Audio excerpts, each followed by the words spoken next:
Good afternoon, and thank you for joining us. As 2023 begins to wind down, we are saluting local heroes, and we want to hear from you.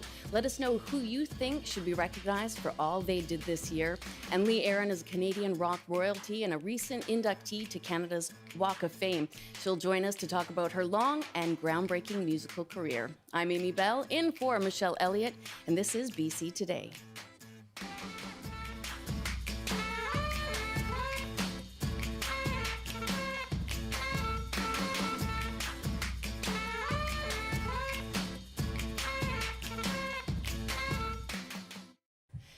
And thank you for joining us on CBC Radio 1 and live streaming on CBC Gem, cbc.ca/BC, and on the Vancouver YouTube page.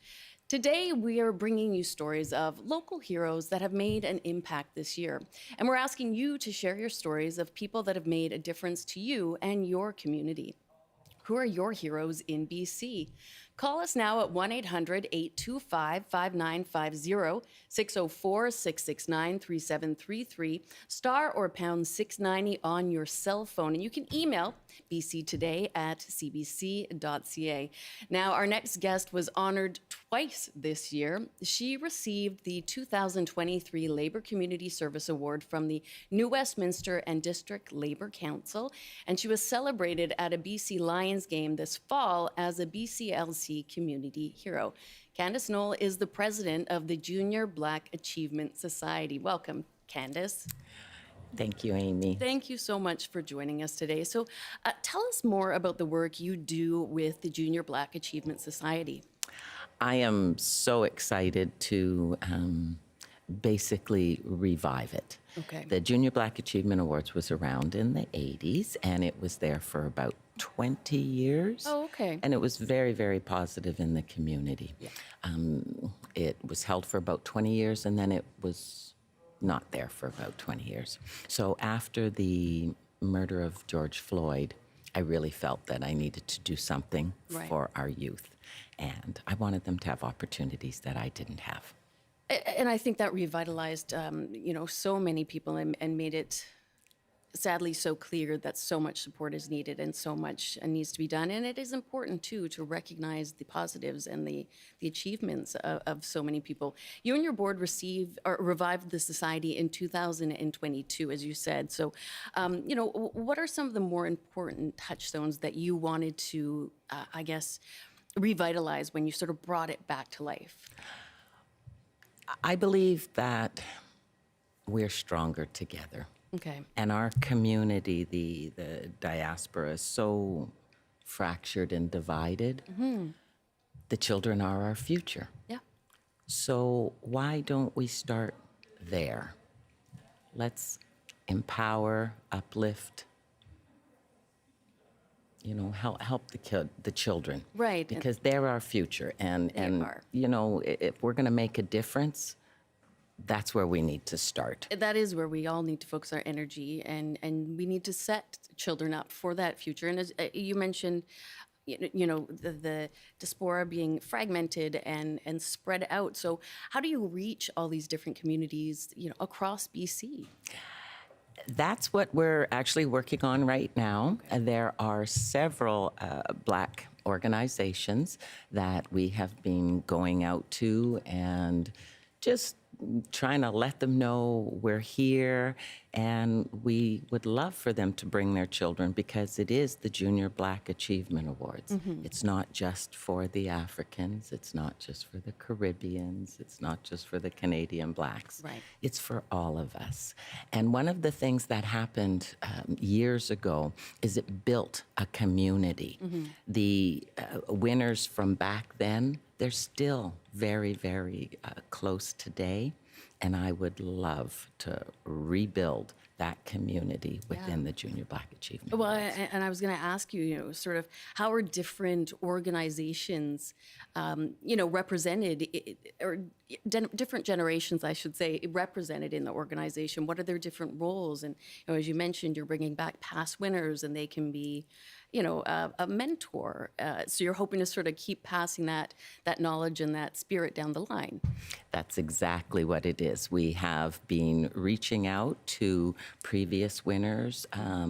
We've included them on the program. They've been part of judging our awards, and it's been fantastic, the support. But we're, slow and starting out, so we can always use the extra. Right, and you've got to regain that momentum that was lost, I would think, Yes. when it was sort of lying dormant for a few years. Again, we would love the audience to call in and comment on those heroes in your community, people like Candace that are uplifting different generations and helping to foster communities. You can call us at 1-800-825-5950, 604-669-3733. Email us, bctoday@cbc.ca. When you were honored by at this recent Lions game, how did that feel? We've talked to a couple of other celebrants, and they just said it was overwhelming. It was so much fun. You had the big Lions flag, and we're screaming, and there was quite a group of us that were there. It was very, very special, and I think that the kids felt it as well. Yeah. Like up on the big screen. Exactly, and getting that recognition. Getting the recognition. What are some of the reactions you do see in the youth that you're helping? What are some of the positive benefits that you can see yourself from an organization such as yours? Well, I'm going to use this one gentleman in particular. Okay. When he first started, he was a little shy, Little inward. Yeah, very, very cute. Now he is involved in the community, different organizations. He started his own community initiatives. He's fabulous. He's really come out. And I was at the Liberian Christmas dinner, and he basically helped MC it. Oh, wow. I was so proud of him. Yeah. And just, so I really believe that communication is the key to success. Okay. And our kids need to be able to get out there and talk the talk and walk the walk. Right. So that's part of our program is really based on writing, speaking. We have the arts. We've got the sports. There's 25 different scholarships. Well, and I think that's incredible because, you're speaking of this one young man, but it's such a joy to see a child grow into the person that they should be, up to their full potential. Yes. And with your community, it's clear you have ways to help so many different facets of a child, whether it is the arts, whether it is writing, whether it's sciences, to see people being encouraged in all of those different ways. It's a remarkable thing to see. Building their self-confidence. And letting them explore different sides of themselves to see what fits.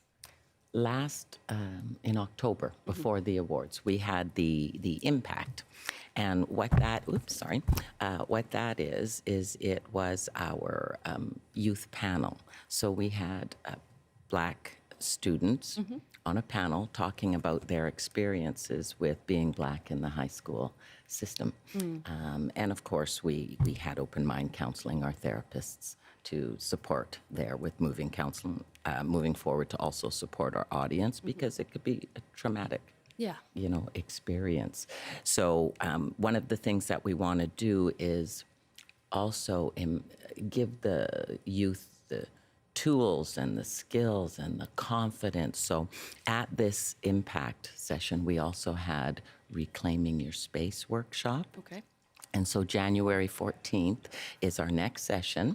We will be doing Talk the Talk. And what that's all about is we will, actually it'll be me, I'll do an education on speech preparation and presentation for a scholarship for the youth. And then we're going to do the follow-up to Reclaiming Your Space. Okay. It was very, very powerful. And the kids were engaged. And we ran out of time. And we just need to revisit that Okay. because it is part of giving kids the tools to deal with what's going on in society and Yes, and feel good there's about so themselves. much to deal with that we need to all recognize that they all need that extra time and that extra space. We're just going to take one call right now from Maria in Vancouver. Hi, Maria. Is there somebody that you'd like to honor today? Hi, thank you for having me. Mm-hmm. I'd like to take this time to honor Mr. Ron Zalco. He Ah, is, yes. I believe, the Vancouver's fitness guru and founder of Ironman Canada. Mm-hmm. He has helped, not many people know this, but he has helped a lot of young people by encouraging them to live a much healthier lifestyle through exercise, fitness, and life coaching, encouraging them to live a healthier lifestyle instead of getting into, bad habits. He's helped a lot of young people, including my son, and of course a lot of senior citizens as well. He encourages them to work out and have a good, healthier lifestyle. Yeah, thank you for recognizing that, Maria. And it's sometimes some people might think of fitness as not a high priority, but it is. It's so important It to us is. and to It to is. live our full lives. And Yes, we all need to take that approach where we're honoring our minds and our bodies. So especially for young people. yes, Yes, yeah, yes, we and really older. for everyone. Yes. But we Have a do. blessed Yuletide season to you and your Oh, family. you Thank as you for well, having Maria. me. Thank you. You take care. Yes. Going back to you, what would you say, some advice that you would give just to somebody who does want to give back to their community? They just maybe don't know where to start. How can people give back? That's a really good question because a lot of times people just aren't sure. Yeah. But there's always a little something that you can do. And I suppose where you would start, you find out something that you're passionate about. Right.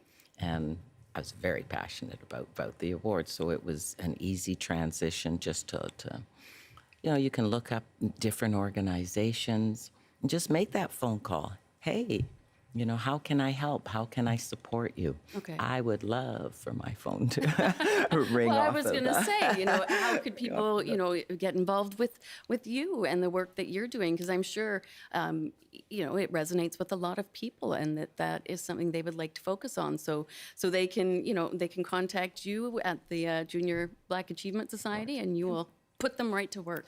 Absolutely, because one of the things that we're not just trying to empower and uplift the youth. We want to work with the families as well. Right. So our education sessions are for all ages. Everyone can learn. Our scholarships are from grades 5 to 12. Okay. Now, kids that are in grade 5, they don't know where they're going or what they're going to do. No, they do not. But we also have financial literacy training. And that was our Making It Happen program that usually is in about May. But what will happen is for those youth that have won the scholarships from grades 5 to 10, we'll put them in RESPs. Okay. Because, you want them to build and they want to Yes. come back next year. And Right. we're trying to teach them some financial. Well, and this is something that I know myself included. With children, they're in their teens now, and it really makes you realize that sort of lack of practical training that some children have, and they need that. They need that guidance to succeed. It sets that foundation that they can build on step by step, but they need somebody to teach it to them. And some parents don't have that knowledge, so it perpetrates that cycle. What are some of the other programs or initiatives that you're involved with? Well, Maria was talking about the body. We also like to work on the mind. Yeah. So mindful meditation was one of the educations we did out at the weekend retreat. What happens is once a year we'll take the kids away on the youth weekend spring retreat. It happens in March, just Okay. before spring break. And for an example, what we'll do, it's the grade 11s and 12s, but this year we're going to open up to the 10s, but we'll do resume writing, interviewing techniques, goal setting, overcoming procrastination. We had mindful meditation. We had Trish Mandawo, who's a Coquitlam City Councillor, come out and talk to the kids about social justice. Right. And Michael Newman did the mindful meditation. We had trade union panel come out and talk to the kids about the different jobs through the different unions. So it was quite an action-packed weekend. We're trying to take maybe a lot and break it down and teach the kids very important aspects in their life, because we believe that, you know, the children are our future and we need them to have a strong foundation, and we need to bring them all together Yeah. to build our community and have it like it was in the 80s. You talk to the people that were involved back then, so powerful. Right. I had aged out. I was 22 when I Okay. first did my workshop Okay. up at one of their retreats, but it was fabulous. And people have questioned me starting this again. I am the founder because CRA allowed me to take that name. Okay. But why I went with something that was established before, because it was good in the community. It was very positive. So it resonates. It resonated. And I contacted the lady who did it for 20 years and got her blessing, her support, the information. That's fabulous. And we just built it bigger and better. So it's been around, but it wasn't around for 20 years. No. And it's back. And I hope it's bigger and better than before. And I really believe that, you know, once the community is embraced, we're going to have a very successful next 20 years. I think you're doing fabulous work, and what a fabulous legacy. Thanks so much for joining us, Candace. Oh, thank you. Candace Knoll is the president of the Junior Black Achievement Society, and today we are celebrating people who make a difference in their communities, our BC heroes. And we're asking you to share your stories of people that have made an impact on you. Who are the heroes in your province? Call us 1-800-825-5950, 604-669-3733, star pound 690 on your cell phone, and you can email bctoday@cbc.ca. Joining us now is Will Loftus, who went from winning awards as an amateur football player in BC to an 11-year career in the CFL. And that career included winning the Grey Cup twice, once with Montreal in 2002 and the other with Edmonton in 2005. He created the Games Ready Fitness program to foster the next generation of athletes, and he's a coach and manager there. Welcome, Will. Thank you so much for joining us. Oh, thanks so much for having me. I really appreciate it. Oh, Will, you were honored this year as well at a BC Lions game with a BCLC Community Hero Award for your work as a coach with programs like Game Ready, Life Ready, and running the Family Days program where kids could participate in free sports activities. And that's just to name a few. What drives you to keep giving back? Yeah, I think the biggest drive is just, you see the future of the youth in our communities, and it's just creating opportunity and alleviating the barriers that they face, I think the biggest thing that we do with what we look at doing is providing mentorship and coaching to youth, right? I mean, obviously myself playing, a decade in the Canadian Football League didn't happen by itself. Yeah. I was truly blessed. I had great mentors and coaches who believed in me, created a platform for me to perform on, but guide me on my journey, right? And so the thing is the impact of a coach is so important and so valuable to every child, right? Yeah. And, our communities are filled with not just athletes, but youth all throughout the full spectrum, right? You have youth with mental health issues, behavioral issues, right? You have gifted high-level athletes, and you got youth that are just great in school, studying and going to university and things like this, right? So the one thing is providing that coach provides somebody in a child's life for that child to have somebody who believes in them, who can cheer them on, who can empower them, and give them that sense of belonging, right? That sense of worth, right? And I think a lot of time we look at young athletes in our communities, they're truly blessed because they do have coaches in their lives, right? Outside of, their family dynamic. And, one of the things is how do we offer that support system to all the youth in our community? So we find having coaches and using mentorship as a huge tool has been a real blessing. Yeah, and there's so many barriers that youth can face. So hoping to eliminate that obviously is very important for you. 100%, right? I mean, I'm truly a product of having people support me in my life, and having a great place to go and teams to play on and meeting great teammates and things like that, right? Yeah.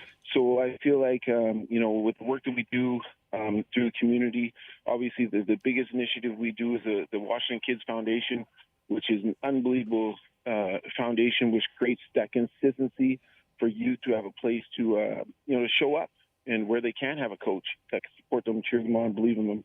And, it's just been a blessing, life after football. And something you said resonates that that you were blessed with these people that helped you overcome barriers. So there's that spirit of paying it forward and giving back what you received in your youth. Yeah, definitely. And I mean, I think it was one of those things in life where when I was playing football, I had a great sense of purpose. And, as you play professional football and professional sports, it becomes a business, right? It's something that we do. You're doing it. You love the game and you love your teammates, your coaches, your organization you're playing with. And it's sort of but it's a business at the end of the day, right? Yep. And post-football, when I retired, my old high school football coach, Ron Turner, invited me to come coach up at SFU. And that's where I just sort of fell back in love with the game. And I saw all these young people, these young guys who truly had dreams and goals, but were just so keen to learn, right? Were so willing to learn. And it just, brought that fuel back. And so, things just transpired from there.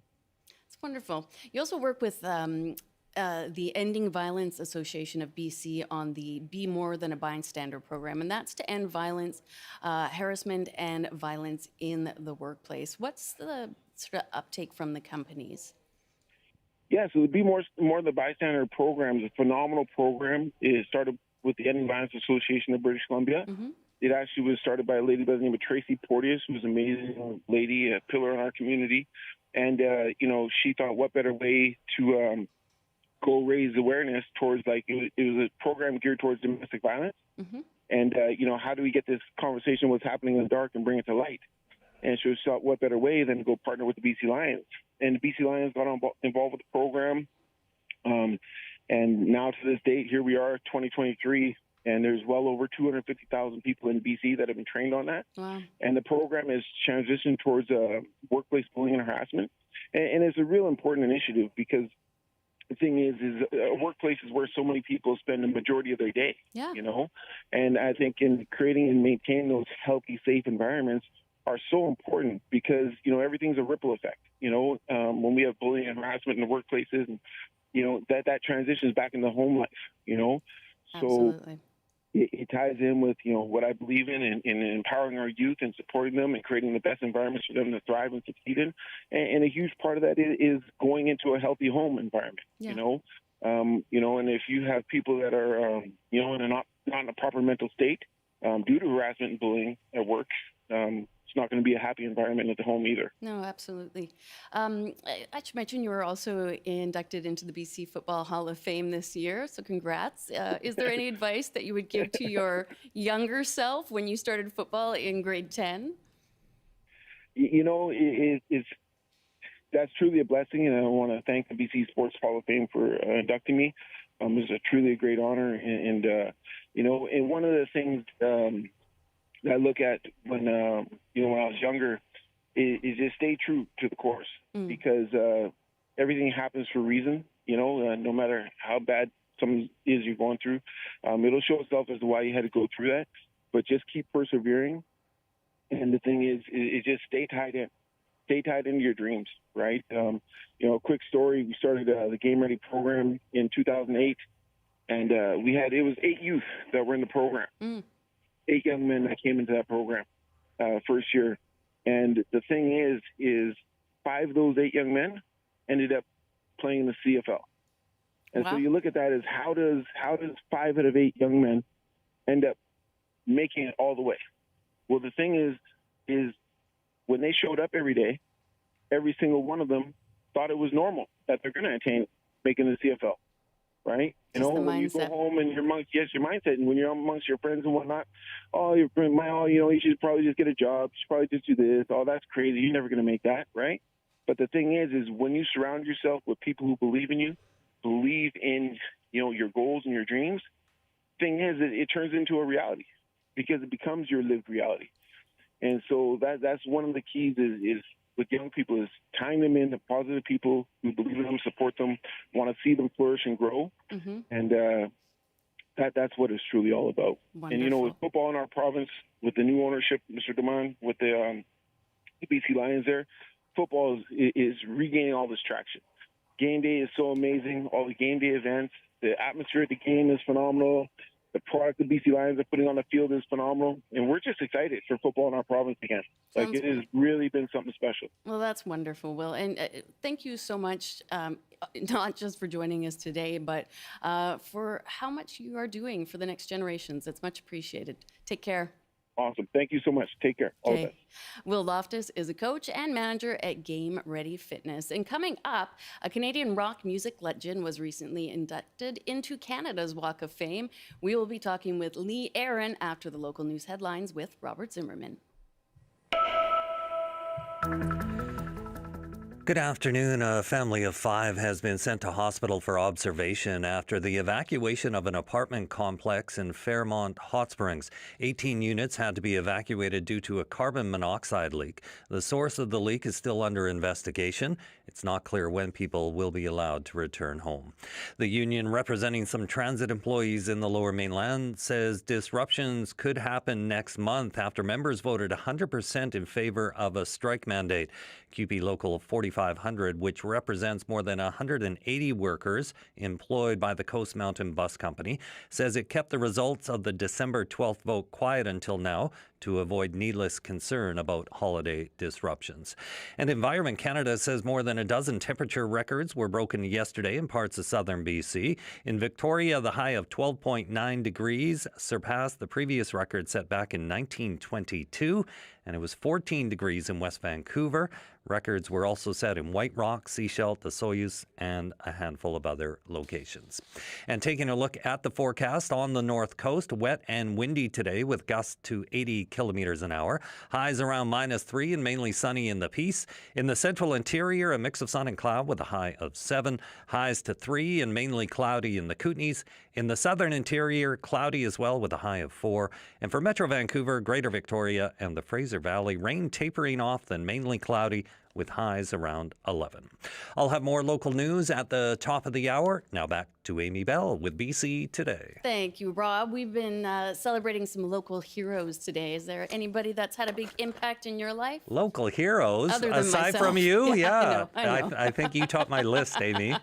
Once again. That's a tough one, local heroes. Sorry. Okay, we'll have to get back to My you. high school basketball coach, but he wasn't local, so Oh, that doesn't count. All right, fair enough, fair Yeah. enough. Thanks That's for it. nothing. Okay. Although Vernon is local, you know, we are province Oh, wide I didn't right know now. that. Yeah. Okay, so that counts. That counts. All right, Dave Jackson, shout out. Way to go, Dave. Yeah. All right. Thank you, Robert Zimmerman. And welcome back. And thank you for joining us on CBC Radio 1 and live streaming on CBC Gem, cbc.ca/BC, and on the CBC Vancouver YouTube page.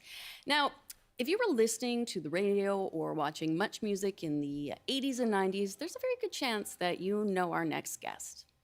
What should I do to my body? That, of course, is Canadian rock legend Lee Aaron, an absolute powerhouse performer with an influential and very long career. Lee was recently inducted into Canada's Walk of Fame. Hi, Lee. Thank you so much for joining us today. It is so great to meet you.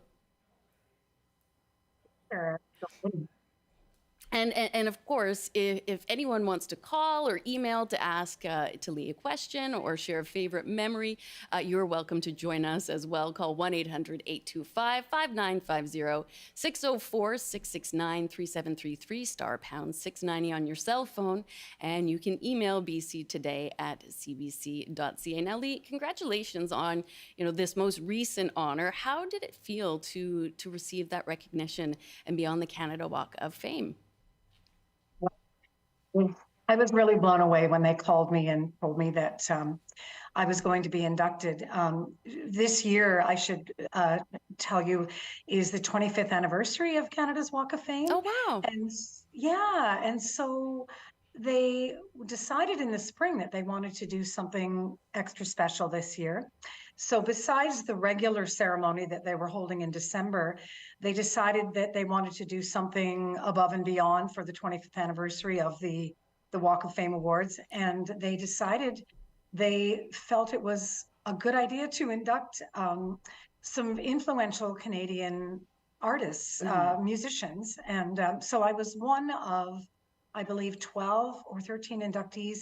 They had a special extra ceremony in September, and they inducted myself, Carol Pope and Rough Trade, Parachute Club, Glass Tiger, April Wine, Lighthouse. I'm just trying to remember. I think Chilliwack, Loverboy. It was a Loverboy, lot. yeah. And so, you know, really when we got there and we were all involved in the ceremony, I went, yeah, all of these other artists, they really do all belong on the Walk of Fame. But I mean, just, you know, to be given an honor like this, I was really blown away and honored to receive something like this. I guess it just proves if you can sustain your career and hang around long enough that the narrative kind of flips. You know, there was a time in my career, certainly in the inception of what I was doing, and where I think a lot of you know, in the very early 80s, I was considered a little bit of a bizarre anomaly because I was a woman performing hard rock music.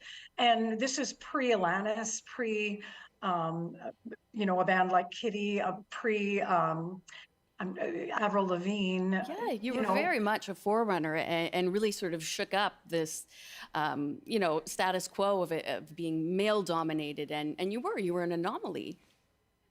So at that time, I didn't feel, you know, obviously it was a bit of I felt like I had to scrape and fight for every bit of musical success and respect that I got back then. But it's so to have the tables and the narrative kind of turn at this point in my career after I've been doing this for 40 years. I mean, I was just really, really blown away, and it was just such a nice thing to receive. So yeah. Oh, well, congratulations again. I mean, it is very well deserved because you have had a very very long career. You know, you quickly became a household name in the 80s. You had hits like Metal Queen, Barely Holding On, and of course, What You Do to My Body. You've been nominated for multiple Junos. You've released multiple albums. But if you could walk me back, how did you first get started in your musical career and sustain it for so long? Well, number one, I never thought, I actually never really dreamed I would still be doing this at this age. Wow. But I mean, I'm first and foremost a huge fan of music. And I think that I like music from the 60s all the way through modern day. Right. And I'm still such a huge fan. It just keeps me excited and inspired to keep making music. But I basically started in a rock band. I was in high school and I was in a musical theater production, and I had one of the lead roles, and a bass player from a local band saw me perform because his brother was behind the scenes in this production and asked if I would like to come and audition for this band. At the time, I was 15 years old. And my father was like, there's no way you're not going to an audition with a bunch of teenage boys. So right. My father drove me out to this audition, and I guess they had auditioned a few different people. And I don't think they really wanted a girl in the band, to be honest with you, initially. Okay. But apparently I had the best voice of all the people that auditioned, and I ended up in this band. And we did a few local performances. We wrote a lot of songs. We were quite serious about what we were doing all the way through to high school graduation. And then the summer that I graduated, we played a summer show at a local band shell, and a Toronto manager happened to be there, happened to see us, was very excited and said, how would you guys like to go on the road? So I went to my parents and I said, I know I have a couple of scholarships here to go to university, but I'd really love to give this a go. And I ended up on the road when I was 18 years old with a chaperone. And and it was not like I didn't really have a great degree of Canadian success till my fifth album. Okay. So it was a bit of a slow and long climb up, but it was a steady climb, and so I really never looked back. I kept going, You just kept that and momentum. yeah, and by the time I was, boy, in my mid-20s, I had made like 5 or 6 albums. I was touring all around the world, and yeah, it was a lot of hard work, but so worth it. And you can see just in you the way you're talking about it now, there's still that excitement, and there's it seems like a pride in how far you've made it. And I think also you succeeded in what was a very male dominated area, that sort of hard rock or metal rock. That was obviously a tough path for you. Did you feel that sort of pressure or backlash, especially in the early days of your career? I can't imagine as a teen having to face that down. Well, I don't want to elaborate too much, but the 80s, I mean, if A you look different at time. the content of a lot of the videos from Yeah. back then, it was quite a sexist era, and women Very. were kind of portrayed as sexualized objects to make the men look better. I mean, and it wasn't so much it was how we were portrayed, but also it was, even on the industry side, it was very male dominated. Yeah. So it was a bit of definitely a struggle to get your voice heard, not only in the artistic arena but also in the boardroom, right? But what I can say, looking back and reflecting on that, is that as a woman, it taught me a lot of hard lessons, and it forced me to really learn not only the artistic elements of it, like music software and understanding what was going on in the studio, but it made me somewhat very business savvy as well. So I can now say that all of those lessons, I'm very, very grateful that I learned them, because at this stage of my life and career, I just finished recording a new album that I produced myself, most of it in my home studio at home. Again, I've learned all those artistic elements, and I am my own label, and I get licensing agreements, and I'm sort of like my own one-woman show now. And so I'm very grateful for a lot of those lessons that I learned, and have been able to spin it into being my own industry now, if that makes sense. No, that makes absolute sense, Yeah. and I think that's incredible. And I mean, my heart goes out to any of those lessons at the time you were learning them. They must have been difficult, but to flip that script and really take control of your own sound and of your own career is great. Avril Lavigne and Fifi Dobson, two Canadian artists that have credited you with being a trailblazer for female artists, especially rock artists in Canada. In the last few years, two of the biggest musicians in the world have been, Beyonce and Taylor Swift. Do you feel you were part of a bigger shift in the industry? Do you feel you played a role in how women are portrayed and seen in the music industry now? People frequently tell me that they feel I was a pioneer, and I'm not sitting here patting myself on the back. Maybe you should a little bit, though. my when I started out and I started doing this, I was always a little bit of a rebel as a young girl, and I was always trying to push back against what was, in the 80s, when everybody was getting tattoos. I decided, well, I'm not going to get a tattoo because everybody's getting them. Or so at the time, growing up as a young girl in the 70s, most of the female artists were doing folk and real light pop, and I was like, that I didn't feel empowered by that. So I wanted to play in the boys' arena, and that is what was my decision behind making more aggressive music. I was very influenced by the Wilson sisters, who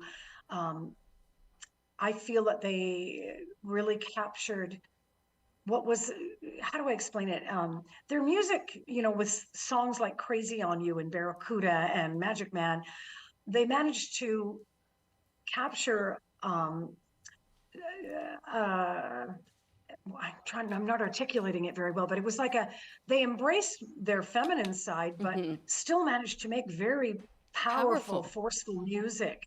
And that was always the direction that I wanted to take. And there were a few of us, obviously, around in the 80s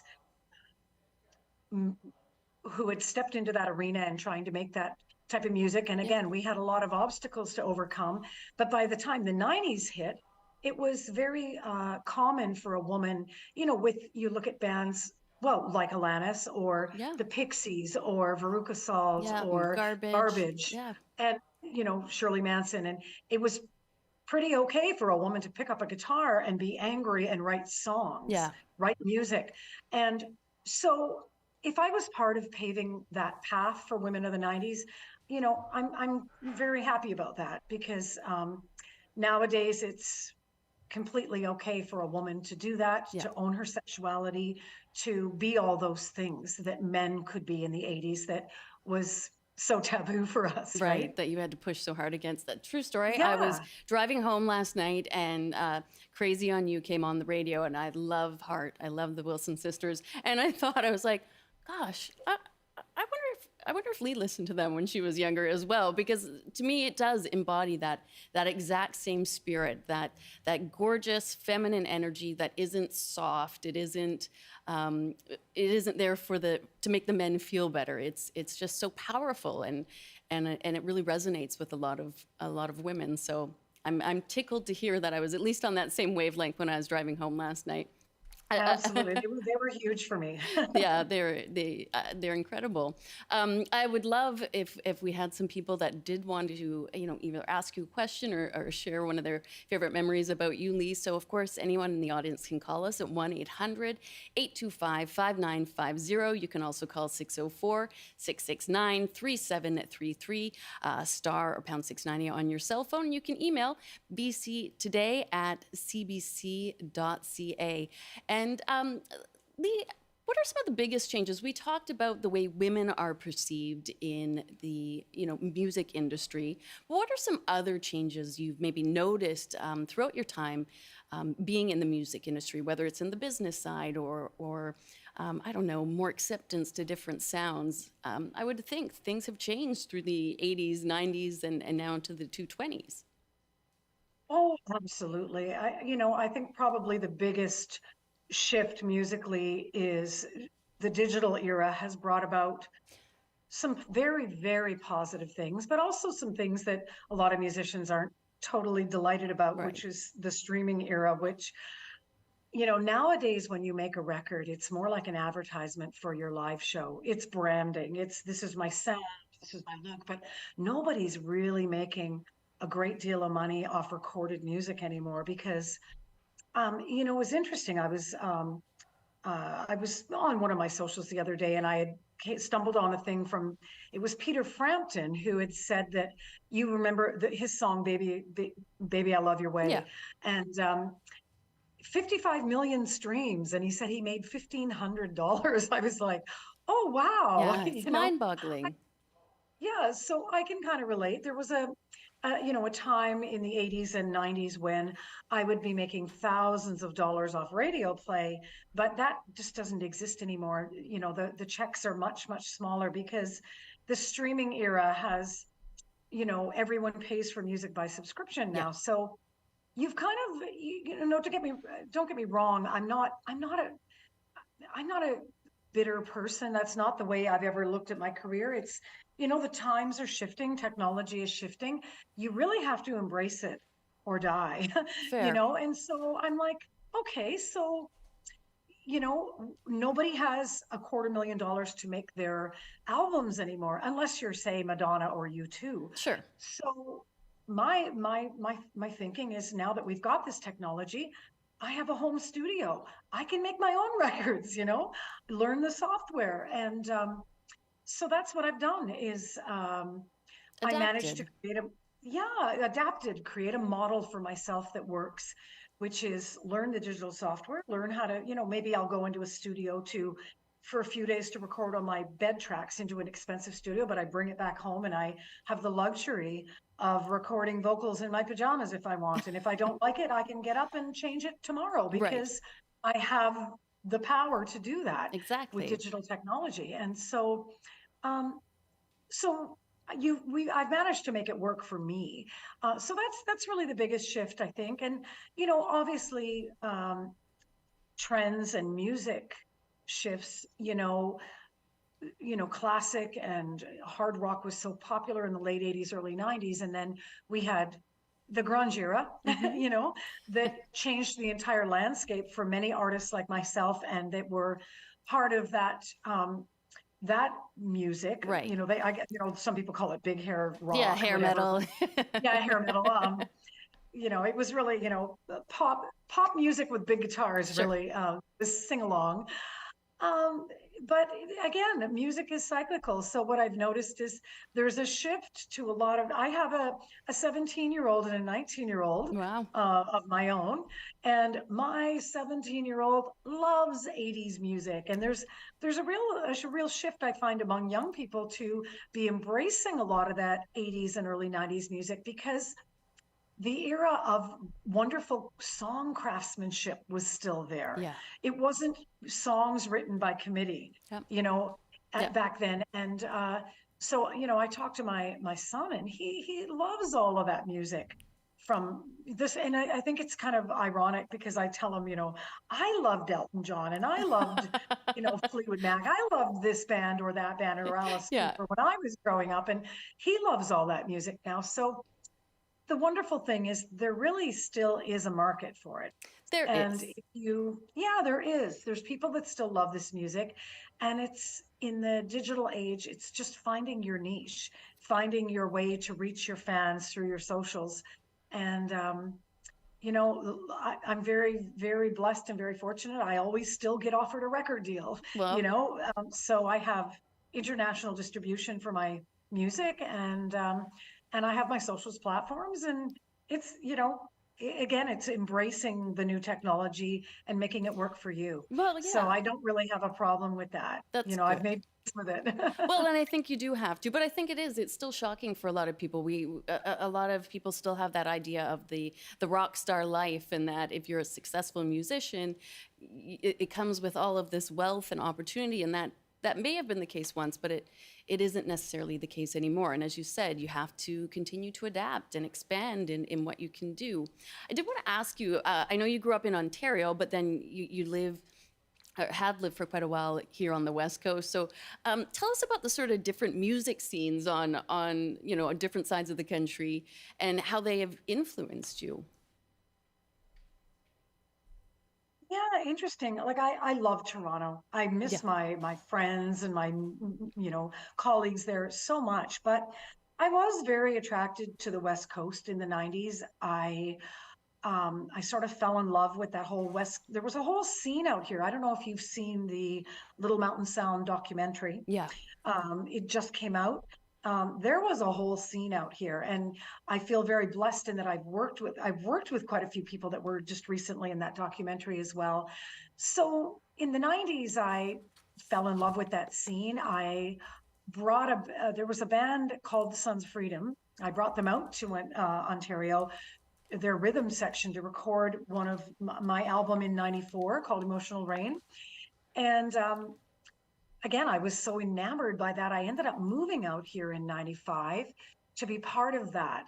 And I made a couple of very 90s sounding albums during that time, and really embraced that. There was, I guess the Seattle influence on the music up here. There was a whole sort of alternative scene in Vancouver at that time. And I kind of enmeshed myself in it. And but then I met my husband, fell in love, and we decided to make our life out here. So really, I've lived in the Vancouver area for almost 30 years now, and I love it. I mean, I fell in love with the environment, the mountains, the ocean, just the physical beauty of the landscape out here. The just West Coast lifestyle, very, healthy. I hike and I All do a those lot of West typical Coast. rock star things. Yeah, like I love it. And Oh, don't get me wrong, I grew up in the Toronto area, and I yeah. went to high school there. And I miss the I don't miss a lot of the traffic and the concrete, but I do miss No, the energy my and the people. but I love the West Coast lifestyle, and I guess I'm a West Coast girl now. You So. are. Sorry, we've claimed you, and we couldn't be happier. Thank you so much for joining us today. It was just such a treat to talk to you. Very honored to meet you. So congrats on your recent honor and all continued success in 2024. Well, thank you. It's an honor to be a part of the show. Thanks for having me. You're welcome. Take care. And of course, Lee Aaron, Canadian rock singer and Canada's Walk of Fame inductee. And that is our show for today. My thanks to everyone who joined the discussions. And now for our show tomorrow, we want to hear your very best memories of 2023. So get started. You can email and call and let us know what really stood out for you this year. I'm Amy Bell in for Michelle Eliot, and we'll leave you now with a little bit more Lee Aaron and Heaven's Where We Are. Take care.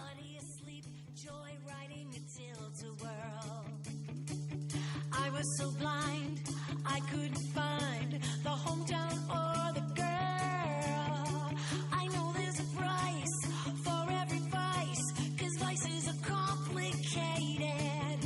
They say there's a place where you can erase the beautiful mess you're making. These are not the glory days I picture in my mind, but we can set the sky